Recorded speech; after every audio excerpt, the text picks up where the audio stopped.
Hello అండి, నేను ఇప్పుడు మల్టీగ్రెయిన్ పిండితో చపాతీలు చేస్తున్నానండి. మల్టీగ్రెయిన్ అంటే నేను దీంట్లో రాగులు, జొన్నలు, సజ్జలు, గోధుమలు అలా 4 కలిపి ఇవన్నీ కలిపి నేను ఆడించానండి. ఈ పిండిని ఇప్పుడు చపాతీ ఎలా చేయాలో ఇలా డైరెక్ట్గా నీళ్లు పోసి కలిపితే చపాతీ రాదు. మనకి ఎలా చేయాలో చూపిస్తానండి. నేను కళాయి పెట్టుకున్నాను స్టవ్ మీద.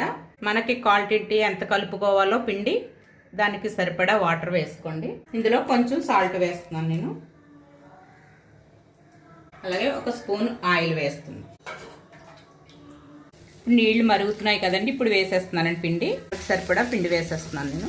4 గరిటెలు పిండి పడుతుందండి. స్టవ్ సిమ్ చేసేసానండి. ఇది డైరెక్ట్గా వాటర్ వేసి కలిపితే అస్సలు చపాతీ రాదండి. అసలు గోధుమ పిండి అయితే వస్తుంది కానీ ఇదైతే రాదు. then సిమ్లో పెట్టి 1 నిమిషం ఇలాగా ఇదంతా కలిసేలా కలిపేసుకోవాలి. పిండి అంతానే ఎంతోసేపు పడుతుందండి. అంతే నేను స్టవ్ ఆఫ్ చేసేస్తున్నానండి. ఎంతోసేపు కదండి, అసలు 1 అర నిమిషం అలా ఇది కొంచెం ఇలాగ అయ్యే వరకు పెట్టుకోవాలండి. చల్లారాలి. చల్లారాక చపాతీలు చేసుకోవాలండి. ఇదిగోండి చల్లారిపోయింది. చల్లారిపోయాక ఇలా ముద్దకం చేసుకోవాలండి దీన్ని. ఇప్పుడు చపాతీలు మనకు కావాల్సిన సైజులో చేసుకోండి. నేను ఇలా ఇదే పిండి వాడుతున్నానండి, పొడి పిండికి కూడాను. నేను ఇలాగే చేసేస్తాను, ఫాస్ట్గా అయిపోతుందని.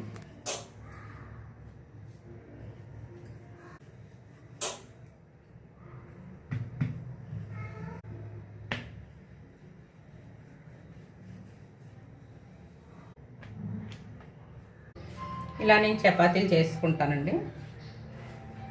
ఇక నేను రేక్ పెట్టుకున్నాను స్టవ్ మీద. ఇప్పుడు చపాతీ వేసేస్తున్నాను. రేక్ బాగా ఖాళీగా వేయండి. ఫస్ట్లో ఆయిల్ వేయకూడదండి, ఇలా వేసి కలిస్తే బాగుంటాయి.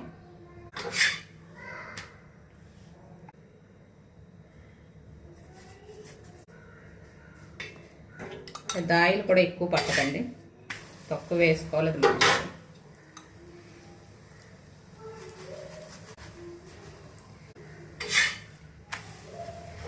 భలే పొంగుతాయండి, చాలా బాగా వస్తాయి, మెత్తగా ఉంటాయండి.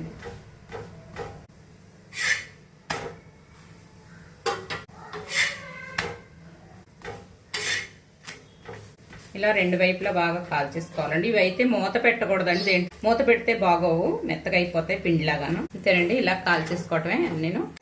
అంతేనండి, నేను ఇలా కాల్చేసుకున్నాను అన్నీ. బంగాళదుంప క్యారెట్ కర్రీ చేశానండి. కర్రీ చాలా బాగుంటుంది చపాతీల్లోకి.